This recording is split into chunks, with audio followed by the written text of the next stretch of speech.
कोणस्थः पिङ्गलो वभ्रुः कृष्णो रौद्रान्तिको यं सौरि शनैश्चरो मन्दपिप्लादेन संस्तुतः एतामि दशनामादि प्रातः उत्थाय पकृत शनैश्च कृता पीडाना कदाचित् भविष्यति। ॐ कोणस्थः पिङ्गलो वभ्रुः कृष्णो रौद्रान्तिको यं सौरि शनैश्चरो मन्दपिप्लादेन संस्तुतः एतामि दशनामादि प्रातः उत्थाय पकृत शनैश्च कृता पीडाना कदाचित् भविष्यति। ॐ कोणस्थः पिङ्गलो वभ्रुः कृष्णो रौद्रान्तिको यं सौरि शनैश्चरो मन्दपिप्लादेन संस्तुतः एतामि दशनामादि प्रातः उत्थाय पकृत शनैश्च कृता पीडाना कदाचित् भविष्यति। ॐ कोणस्थः पिङ्गलो वभ्रुः कृष्णो रौद्रान्तिको यं सौरि शनैश्चरो मन्दपिप्लादेन संस्तुतः एतामि दशनामादि प्रातः उत्थाय पकृत शनैश्च कृता पीडाना कदाचित् भविष्यति। ॐ कोणस्थः पिङ्गलो वभ्रुः कृष्णो रौद्रान्तिको यं सौरि शनैश्चरो मन्दपिप्लादेन संस्तुतः एतामि दशनामादि प्रातः उत्थाय पकृत शनैश्च कृता पीडाना कदाचित् भविष्यति। ॐ कोणस्थः पिङ्गलो वभ्रुः कृष्णो रौद्रान्तिको यं सौरि शनैश्चरो मन्दपिप्लादेन संस्तुतः एतामि दशनामादि प्रातः उत्थाय पकृत शनैश्च कृता पीडाना कदाचित् भविष्यति। ॐ कोणस्थः पिङ्गलो वभ्रुः कृष्णो रौद्रान्तिको यं सौरि शनैश्चरो मन्दपिप्लादेन संस्तुतः एतामि दशनामादि प्रातः उत्थाय पकृत शनैश्च कृता पीडाना कदाचित् भविष्यति। ॐ कोणस्थः पिङ्गलो वभ्रुः कृष्णो रौद्रान्तिको यं सौरि शनैश्चरो मन्दपिप्लादेन संस्तुतः एतामि दशनामादि प्रातः उत्थाय पकृत शनैश्च कृता पीडाना कदाचित् भविष्यति। ॐ कोणस्थः पिङ्गलो वभ्रुः कृष्णो रौद्रान्तिको यं सौरि शनैश्चरो मन्दपिप्लादेन संस्तुतः एतामि दशनामादि प्रातः उत्थाय पकृत शनैश्च कृता पीडाना कदाचित् भविष्यति। ॐ कोणस्थः पिङ्गलो वभ्रुः कृष्णो रौद्रान्तिको यं सौरि शनैश्चरो मन्दपिप्लादेन संस्तुतः एतामि दशनामादि प्रातः उत्थाय पकृत शनैश्च कृता पीडाना कदाचित् भविष्यति।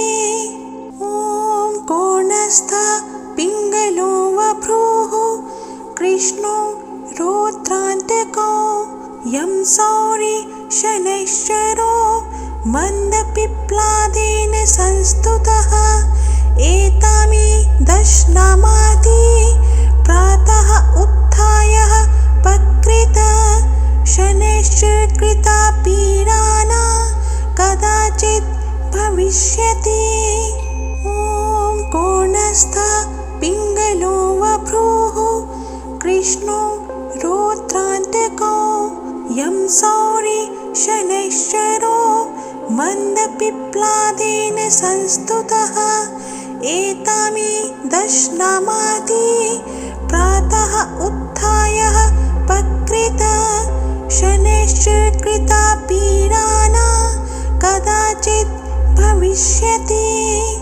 ॐ कोणस्थः पिङ्गलो वभ्रुः कृष्णो रौद्रान्तको यं सौरि शनैश्चरो मन्दपिप्लादेन संस्तुतः एतामि दशनामाति प्रातः उत्थाय पकृत शनैश्चकृता पीडाना कदाचित् भविष्यति। ॐ कोणस्थः पिङ्गलो वभ्रुः कृष्णो रौद्रान्तको यं सौरि शनैश्चरो मन्दपिप्लादेन संस्तुतः एतामि दशनामाति प्रातः उत्थाय पकृत शनैश्चकृता पीडाना कदाचित् भविष्यति। ॐ कोणस्थः पिङ्गलो वभ्रुः कृष्णो रौद्रान्तको यं सौरि शनैश्चरो मन्दपिप्लादेन संस्तुतः एतामि दशनामाति प्रातः उत्थाय पकृत शनैश्चकृता पीडाना कदाचित् भविष्यति। ॐ कोणस्थः पिङ्गलो वभ्रुः कृष्णो रौद्रान्तको यं सौरि शनैश्चरो मन्दपिप्लादेन संस्तुतः एतामि दशनामाति प्रातः उत्थाय पकृत शनैश्चकृता पीडाना कदाचित् भविष्यति। ॐ कोणस्थः पिङ्गलो वभ्रुः कृष्णो रौद्रान्तको यं सौरि शनैश्चरो मन्दपिप्लादेन संस्तुतः एतामि दशनामाति प्रातः उत्थाय पकृत शनैश्चकृता पीडाना कदाचित् भविष्यति। ॐ कोणस्थः पिङ्गलो वभ्रुः कृष्णो रौद्रान्तको यं सौरि शनैश्चरो मन्दपिप्लादेन संस्तुतः एतामि दशनामाति प्रातः उत्थाय पकृत शनैश्चकृता पीडाना कदाचित् भविष्यति। ॐ कोणस्थः पिङ्गलो वभ्रुः कृष्णो रौद्रान्तको यं सौरि शनैश्चरो मन्दपिप्लादेन संस्तुतः एतामि दशनामाति प्रातः उत्थाय पकृत शनैश्चकृता पीडाना कदाचित् भविष्यति।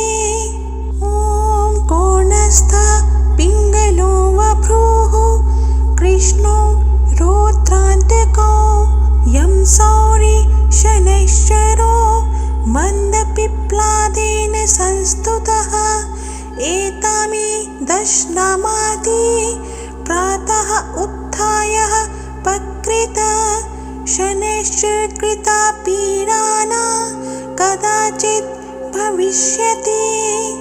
ॐ कोणस्थः पिङ्गलो वभ्रुः कृष्णो रौद्रान्तिको यं सौरि शनैश्चरो मन्दपिप्लादेन संस्तुतः एतामि दशनामाति प्रातः उत्थाय पकृत शनैश्चकृता पीडाना कदाचित् भविष्यति। ॐ कोणस्थः पिङ्गलो वभ्रुः कृष्णो रौद्रान्तिको यं सौरि शनैश्चरो मन्दपिप्लादेन संस्तुतः एतामि दशनामाति प्रातः उत्थाय पकृत शनैश्चकृता पीडाना कदाचित् भविष्यति। ॐ कोणस्थः पिङ्गलो वभ्रुः कृष्णो रौद्रान्तिको यं सौरि शनैश्चरो मन्दपिप्लादेन संस्तुतः एतामि दशनामाति प्रातः उत्थाय पकृत शनैश्चकृता पीडाना कदाचित् भविष्यति। ॐ कोणस्थः पिङ्गलो वभ्रुः कृष्णो रौद्रान्तिको यं सौरि शनैश्चरो मन्दपिप्लादेन संस्तुतः एतामि दशनामाति प्रातः उत्थाय पकृत शनैश्चकृता पीडाना कदाचित् भविष्यति। ॐ कोणस्थः पिङ्गलो वभ्रुः कृष्णो रौद्रान्तिको यं सौरि शनैश्चरो मन्दपिप्लादेन संस्तुतः एतामि दशनामाति प्रातः उत्थाय पकृत शनैश्चकृता पीडाना कदाचित् भविष्यति। ॐ कोणस्थः पिङ्गलो वभ्रुः कृष्णो रौद्रान्तिको यं सौरि शनैश्चरो मन्दपिप्लादेन संस्तुतः एतामि दशनामाति प्रातः उत्थाय पकृत शनैश्चकृता पीडाना कदाचित् भविष्यति। ॐ कोणस्थः पिङ्गलो वभ्रुः कृष्णो रौद्रान्तिको यं सौरि शनैश्चरो मन्दपिप्लादेन संस्तुतः एतामि दशनामाति प्रातः उत्थाय पकृत शनैश्चकृता पीडाना कदाचित् भविष्यति। ॐ कोणस्थः पिङ्गलो वभ्रुः कृष्णो रौद्रान्तिको यं सौरि शनैश्चरो मन्दपिप्लादेन संस्तुतः एतामि दशनामाति प्रातः उत्थाय पकृत शनैश्चकृता पीडाना कदाचित् भविष्यति। ॐ कोणस्थः पिङ्गलो वभ्रुः कृष्णो रौद्रान्तिको यं सौरि शनैश्चरो मन्दपिप्लादेन संस्तुतः एतामि दशनामाति प्रातः उत्थाय पकृत शनैश्चकृता पीडाना कदाचित् भविष्यति। ॐ कोणस्थः पिङ्गलो वभ्रुः कृष्णो रौद्रान्तिको यं सौरि शनैश्चरो मन्दपिप्लादेन संस्तुतः एतामि दशनामाति प्रातः उत्थाय पकृत शनैश्चकृता पीडाना कदाचित् भविष्यति। ॐ कोणस्थः पिङ्गलो वभ्रुः कृष्णो रौद्रान्तको यं सौरि शनैश्चरो मन्दपिप्लादेन संस्तुतः एतामि दशनामाति प्रातः उत्थाय पकृत शनैश्चरकृता पीडाना कदाचित् भविष्यति। ॐ कोणस्थः पिङ्गलो वभ्रुः कृष्णो रौद्रान्तको यं सौरि शनैश्चरो मन्दपिप्लादेन संस्तुतः एतामि दशनामाति प्रातः उत्थाय पकृत शनैश्चरकृता पीडाना कदाचित् भविष्यति। ॐ कोणस्थः पिङ्गलो वभ्रुः कृष्णो रौद्रान्तको यं सौरि शनैश्चरो मन्दपिप्लादेन संस्तुतः एतामि दशनामाति प्रातः उत्थाय पकृत शनैश्चरकृता पीडाना कदाचित् भविष्यति। ॐ कोणस्थः पिङ्गलो वभ्रुः कृष्णो रौद्रान्तको यं सौरि शनैश्चरो मन्दपिप्लादेन संस्तुतः एतामि दशनामाति प्रातः उत्थाय पकृत शनैश्चरकृता पीडाना कदाचित् भविष्यति।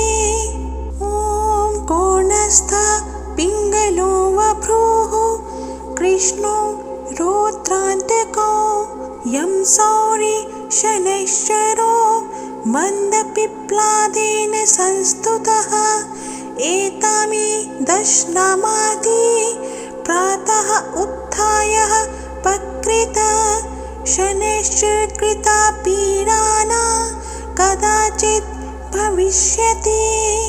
ॐ कोणस्थः पिङ्गलो वभ्रुः कृष्णो रौद्रान्तको यं सौरि शनैश्चरो मन्दपिप्लादेन संस्तुतः एतामि दशनामाति प्रातः उत्थाय पकृत शनैश्चरकृता पीडाना कदाचित् भविष्यति। ॐ कोणस्थः पिङ्गलो वभ्रुः कृष्णो रौद्रान्तको यं सौरि शनैश्चरो मन्दपिप्लादेन संस्तुतः एतामि दशनामाति प्रातः उत्थाय पकृत शनैश्चरकृता पीडाना कदाचित् भविष्यति। ॐ कोणस्थः पिङ्गलो वभ्रुः कृष्णो रौद्रान्तको यं सौरि शनैश्चरो मन्दपिप्लादेन संस्तुतः एतामि दशनामाति प्रातः उत्थाय पकृत शनैश्चरकृता पीडाना कदाचित् भविष्यति। ॐ कोणस्थः पिङ्गलो वभ्रुः कृष्णो रौद्रान्तको यं सौरि शनैश्चरो मन्दपिप्लादेन संस्तुतः एतामि दशनामाति प्रातः उत्थाय पकृत शनैश्चरकृता पीडाना कदाचित् भविष्यति। ॐ कोणस्थः पिङ्गलो वभ्रुः कृष्णो रौद्रान्तको यं सौरि शनैश्चरो मन्दपिप्लादेन संस्तुतः एतामि दशनामाति प्रातः उत्थाय पकृत शनैश्चरकृता पीडाना कदाचित् भविष्यति। ॐ कोणस्थः पिङ्गलो वभ्रुः कृष्णो रौद्रान्तिको यं सौरि शनैश्चरो मन्दपिप्लादेन संस्तुतः एतामि दशनामाति प्रातः उत्थाय पकृत शनैश्चकृता पीडाना कदाचित् भविष्यति। ॐ कोणस्थः पिङ्गलो वभ्रुः कृष्णो रौद्रान्तिको यं सौरि शनैश्चरो मन्दपिप्लादेन संस्तुतः एतामि दशनामाति प्रातः उत्थाय पकृत शनैश्चकृता पीडाना कदाचित् भविष्यति। ॐ कोणस्थः पिङ्गलो वभ्रुः कृष्णो रौद्रान्तिको यं सौरि शनैश्चरो मन्दपिप्लादेन संस्तुतः एतामि दशनामाति प्रातः उत्थाय पकृत शनैश्चकृता पीडाना कदाचित् भविष्यति। ॐ कोणस्थः पिङ्गलो वभ्रुः कृष्णो रौद्रान्तिको यं सौरि शनैश्चरो मन्दपिप्लादेन संस्तुतः एतामि दशनामाति प्रातः उत्थाय पकृत शनैश्चकृता पीडाना कदाचित् भविष्यति। ॐ कोणस्थः पिङ्गलो वभ्रुः कृष्णो रौद्रान्तिको यं सौरि शनैश्चरो मन्दपिप्लादेन संस्तुतः एतामि दशनामाति प्रातः उत्थाय पकृत शनैश्चकृता पीडाना कदाचित् भविष्यति। ॐ कोणस्थः पिङ्गलो वभ्रुः कृष्णो रौद्रान्तिको यं सौरि शनैश्चरो मन्दपिप्लादेन संस्तुतः एतामि दशनामाति प्रातः उत्थाय पकृत शनैश्चकृता पीडाना कदाचित् भविष्यति। ॐ कोणस्थः पिङ्गलो वभ्रुः कृष्णो रौद्रान्तिको यं सौरि शनैश्चरो मन्दपिप्लादेन संस्तुतः एतामि दशनामाति प्रातः उत्थाय पकृत शनैश्चकृता पीडाना कदाचित् भविष्यति।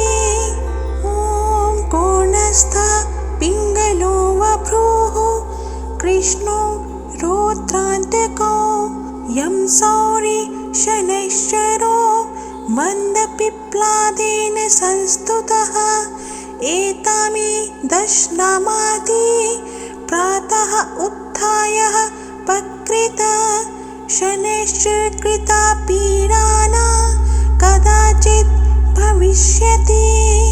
ॐ कोणस्थः पिङ्गलो वभ्रुः कृष्णो रौद्रान्तिको यं सौरि शनैश्चरो मन्दपिप्लादेन संस्तुतः एतामि दशनामाति प्रातः उत्थाय पकृत शनैश्चकृता पीडाना कदाचित् भविष्यति।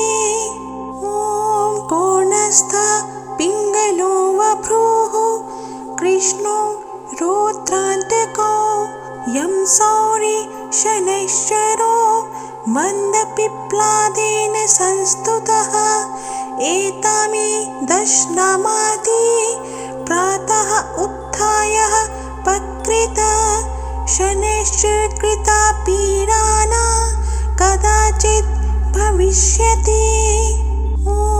कोणस्थः पिङ्गलो वभ्रुः कृष्णो रौद्रान्तको यं सौरि शनैश्चरो मन्दपिप्लादेन संस्तुतः एतामि दशनामादि प्रातः उत्थाय पकृत शनैश्च कृता पीडा कदाचित् भविष्यति।